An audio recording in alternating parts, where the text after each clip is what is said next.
Seat അപ്പുറം നോക്കണ്ട ഇപ്പുറം നോക്കണം.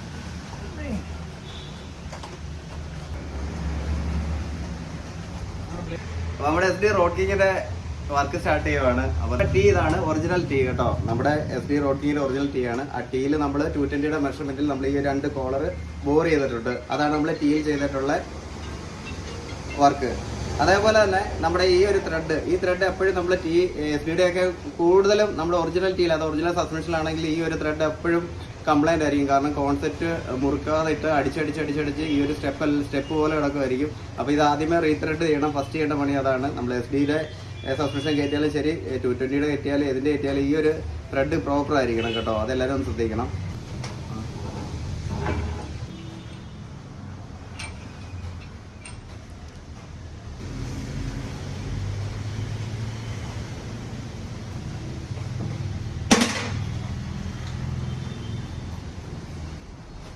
അതേപോലെ നമ്മുടെ എല്ലാവരും പൾസറിന്റെ ടീ കയറ്റാറുണ്ട്. പൾസറിന്റെ ടീ കയറ്റുന്നതുകൊണ്ടുള്ള പ്രശ്നം എന്ന് വെച്ചാൽ ഞാൻ വ്യക്തമായിട്ട് കാണിച്ചു തരാം. വീഡിയോയിൽ ഞാൻ കാണിച്ചു തരാം. പൾസറിന്റെ ടീയും അതേപോലെ റോക്കിന്റെ ടീയും തമ്മിലുള്ള വ്യത്യാസം. അതായത് നമ്മുടെ റോട്ടിങ്ങിന്റെ ടീ എന്ന് പറഞ്ഞാൽ 1 ഇഞ്ച് മുന്നോട്ട് തള്ളിയായിരിക്കും നിൽക്കുന്നത്. നമ്മുടെ പൾസർ ടീയെ സംബന്ധിച്ച് നോക്കുവാണെങ്കിൽ മറ്റേത് 1 ഇഞ്ച് താഴോട്ടാണ് നിൽക്കുന്നത്. ആ 1 ഇഞ്ച് വ്യത്യാസം നമുക്ക് നേരെ വീലിന്റെ ആ ഹബിന്റെ പോർഷൻ വരെ വരും. അപ്പോൾ വണ്ടി നേരെ കുറച്ച് അടുത്തായിരിക്കും നിൽക്കുന്നത്. ആ വണ്ടിയുടെ ആ ഒറിജിനൽ ഷേപ്പ് മാറി കഴിയുമ്പോഴത്തേക്ക് നമുക്ക് റൈഡ് ചെയ്യാനുള്ള ഭയങ്കര ബുദ്ധിമുട്ടായിരിക്കും. അപ്പം തീർച്ചയായിട്ടും നിങ്ങൾ ചെയ്യുമ്പോൾ ഈ ഒറിജിനൽ ടീ തന്നെ ചെയ്യാൻ നോക്കുക.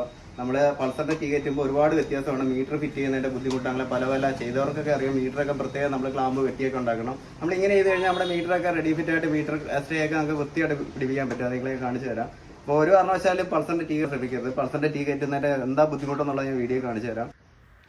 അതായത് നമ്മുടെ റോഡ് കിങ്ങിന്റെ ടീ ആണ് മുകളിലിരിക്കുന്നത്, താഴെ ഇരിക്കുന്നത് നമ്മുടെ പൾസറിന്റെ ടീ. തമ്മിലുള്ള വ്യത്യാസം നോക്കി. അതായത് നമ്മുടെ SD റോഡ് കിങ്ങിന്റെ ടീ ഇച്ചിരി ഫ്രണ്ടിലോട്ടും നമ്മുടെ പൾസറിന്റെ ബാക്കിലോട്ടുമായിട്ടാണ് നിൽക്കുന്നത്. അത് 1 ഇഞ്ചിന്റെ വ്യത്യാസം അവിടെ വരുന്നുണ്ട്. അതേപോലെ വീതിയിലും വരുന്നുണ്ട്. പൾസറിന്റെ ടീ കയറ്റിയവർക്ക് അറിയാം അതിന്റെ പ്രശ്നങ്ങൾ എന്താണെന്ന്. ഫ്രണ്ട് മഡ് ഗാർഡ് വന്ന് ക്രാഷ് ഗാർഡെ തട്ടും.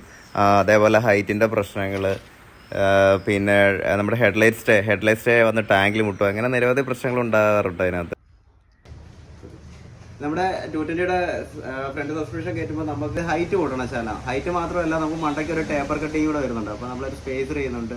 നമ്മളൊരു ഒരു പൊളിഷൻ റാഡിനകത്ത് ചെയ്തെടുക്കുന്നതാണ്. പിന്നെ ഇതേമാതിരിയാണ് നമ്മൾ എടുക്കേണ്ടത്. ഇതേ നോക്കിക്ക്. അപ്പോൾ ഇതിൻ്റെ അളവുണ്ട്. അപ്പോൾ ഇതിൻ്റെ അളവ് എന്ന് പറയുമ്പോഴത്തേക്ക് നമുക്ക് ഹൈറ്റ് കൂട്ടേണ്ട 1.5 ഇഞ്ച്. അതിൽ കൂടുതൽ നമുക്ക് ആകാൻ പാടില്ല. Maximum 1.5 inch. 1.5 ഇഞ്ചിൽ കൂടുതൽ ഹൈറ്റ് ആയി കഴിഞ്ഞാൽ വണ്ടി ഒരുപാട് ഹൈറ്റ് ആയി പോകും. അത് നമുക്ക് വണ്ടി ഓടിക്കുന്ന ബുദ്ധിമുട്ട് വരും. മാക്സിമം 1.5 ഇഞ്ചിൽ തന്നെ നിങ്ങൾ നിർത്തണം. അതേപോലെ തന്നെ നമ്മളിതിനകത്ത് ഗാഡി വെട്ടിയിട്ടുണ്ട്. ഓറിങ്ങിന്റെ ഗാഡി വെട്ടിയിട്ടുണ്ട്. നമ്മുടെ 220 മെയിൻ ഡോറിന്റെ ടോപ്പിലെ നട്ട് നമ്മൾ അഴിച്ച് മാറ്റുമ്പോൾ അതിനകത്തൊരു ഗാഡിയുണ്ട്. അതായത് ഈ ഓറിങ് വരുന്നത്, അതായത് ഓയിൽ ലീക്ക് വരാതിരിക്കാൻ വേണ്ടി ചെയ്യുന്നതാണ്. അപ്പോൾ അതേപോലെ തന്നെ നമ്മൾ ചെയ്യാൻ വേണം. ഈ ഓറിങ് പക്ക സീറ്റിംഗ് ആയിരിക്കണം. ഈ ഓറിങ് സീറ്റിംഗ് അല്ലെന്നുണ്ടെങ്കിൽ നമുക്ക് ഓയിലേക്ക് വരും. അതേപോലെ നമ്മൾ ടോപ്പിൽ നട്ട് ചെയ്തേക്കുന്നത് ശകലം വ്യത്യാസപ്പെടുത്തിയാണ് ചെയ്തിരിക്കുന്നത്. നമുക്ക് ഒറിജിനൽ നമ്മുടെ SD ഒറിജിനാലിറ്റി തോന്നണമെന്നുണ്ടെങ്കിൽ നമുക്ക് ആ ഒറിജിനൽ നട്ട് ചെയ്യാം. പക്ഷെ അതിനകത്തൊരു കുഴിയുള്ളതുകൊണ്ട് അതിൽ വെള്ളം നിന്നിട്ട് ഉരുപ്പെടുക്കാൻ ചാൻസ് ഉണ്ട്. അപ്പോൾ അതുകൊണ്ട് ഇതൊരു വാഷർ ടൈപ്പ് നമ്മൾ ബോക്സർ പോലുള്ള വണ്ടികളുടെ ടോപ്പ് നെട്ടാണ്. ഇതെല്ലാം ഒരു നട്ട് യൂസ് ചെയ്താൽ നമുക്ക് സിമ്പിളായിട്ട് മുറുക്കാൻ പറ്റും. നമുക്ക് 17ന്റെ പട്ടമാണ് വരുന്നത്. ആ ത്രെഡാണ് നമ്മൾ ഇതിനകത്ത് ചെയ്തിരിക്കുന്നത്. കറക്റ്റ് നിങ്ങളുടെ SD ടോപ്പിലെ പൈപ്പ് എങ്ങനെയാണോ അതേപോലെയാണ് ഇത് ചെയ്തിരിക്കുന്നത്. അതേ ടേപ്പർ കട്ടിംഗ് ആണ്. ടേപ്പർ കട്ടിങ്ങിലാണ് ഇത് എടുത്തിരിക്കുന്നത്. അതുകൊണ്ട് നമ്മൾ വലിച്ചു മുറുക്കുമ്പോൾ നല്ല ടൈറ്റ് ആയിരിക്കും. അപ്പോൾ നല്ല ടൈറ്റ് ആകുമ്പോൾ ഒരു കാരണവശാലും ഷേക്ക് വരത്തില്ല. ഇതെല്ലാം പ്രോപ്പറായിട്ട് ചെയ്തെങ്കിൽ മാത്രമേ നമ്മുടെ സസ്പെൻഷൻ വൃത്തിയായിട്ട് വർക്ക് ചെയ്യത്തുള്ളൂ.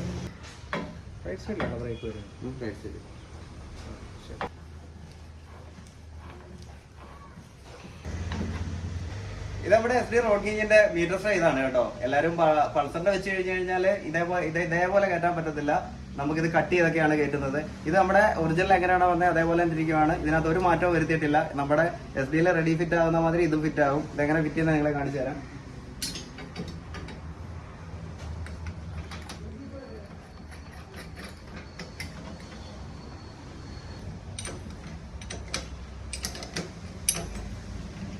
നോക്ക്, നമ്മൾ ഈ ഒരു നെറ്റിൽ ചെയ്തുകൊണ്ട് നമുക്ക് ആ ഹോളും കാര്യങ്ങളൊന്നുമില്ല, വെള്ളം കയറത്തില്ല, നല്ല വൃത്തിയായിട്ട് തന്നെ ഇരിക്കുകയും ചെയ്യാം. നമുക്ക് യൂസ് ചെയ്യാനും എളുപ്പമാണിത്. ഇപ്പോൾ ഫോർക്കൊക്കെ നമുക്ക് റീകണ്ടീഷൻ ചെയ്യാൻ വേണ്ടി അഴിക്കാനും വളരെ എളുപ്പമാണ്. നമുക്ക് ബുദ്ധിമുട്ടില്ല. സ്പാനറൊക്കെ കറക്റ്റ് 17 സ്പാനർ പിടിക്കുന്നതിനകത്ത്.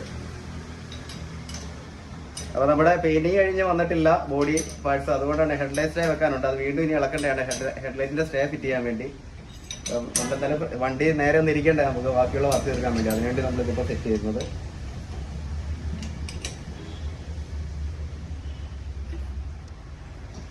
നമ്മുടെ എസ്ഡിക്ക് നമ്മള് 220യുടെ സസ്പെൻഷൻ ചെയ്തപ്പോൾ നിങ്ങൾ നോക്ക് അതിന്റെ വീതി കാര്യങ്ങളൊക്കെ വന്നേക്കുന്നുണ്ടോ. നമ്മൾ പൾസറിന്റെ ചെയ്യുവാണെങ്കിൽ നമുക്ക് 1 ഇഞ്ച് വ്യത്യാസം ഒരുപാട് എടുത്ത് വരും, നീളത്തിൽ വരുന്നുണ്ട്, വീതിയിൽ വരുന്നുണ്ട്. നമുക്ക് ഇത്രയും വീതിയെങ്കിലും വരും. നമ്മളിത് കയറ്റി കഴിയുമ്പോഴത്തേക്ക് ഇത്രയും വീതിയിലാണ് വരുന്നത്. അപ്പൊ നമുക്ക് 220യുടെ ആക്സിൽ തന്നെ അതിനകത്ത് വീഴും. അപ്പൊ ഇതിനകത്ത് നമുക്ക് കറക്റ്റ് ആക്സിലിന്റെ അളവ് പറയുവാണെങ്കിൽ നമ്മുടെ SD റോഡ് കിങ്ങിന്റെ അളവ് എത്രത്തോളം വരുന്ന ആ അളവ് തന്നെ വരത്തുള്ളൂ. അതിലൊന്നും വ്യത്യാസമൊന്നുമില്ല. അതെ ആ ഗ്യാപ്പ് നോക്കിയാൽ മതി, കറക്റ്റ് ഗ്യാപ്പാണ്. അതെ അപ്പൊ നിങ്ങൾക്ക് ഡിസ്ക് വേണ്ടാത്തവര് സസ്പെൻഷൻ മാത്രം ചെയ്യുകയാണെങ്കിൽ സസ്പെൻഷൻ മാത്രം വേണമെങ്കിലും വെക്കാം, ഡിസ്ക് ഒഴിവാക്കിയിട്ട്. അപ്പം ഇതിന്റെ ഹബ്ബ് നമുക്ക് സൂട്ട് ചെയ്തിട്ട് തന്നെ ആക്കാണ്ട്. ഹബിന്റെ അളവ് നോക്ക്, ഒരു വ്യത്യാസമില്ല, കറക്റ്റ് ആയിട്ടാണ് നിൽക്കുന്നത് കണ്ടോ ഈ ഹബ്ബ്. പിന്നെ നമുക്ക് മഡ്ഗാർഡിന്റെ സ്റ്റേ പിടിപ്പിക്കാനുള്ള ഓപ്ഷനൊക്കെ ഇതിൽ ഇട്ടിട്ടുണ്ട്. വർക്ക് ചെയ്ത് വരുമ്പോൾ നിങ്ങൾക്ക് കാണാം ബാക്കിയുള്ള കാര്യങ്ങളൊക്കെ.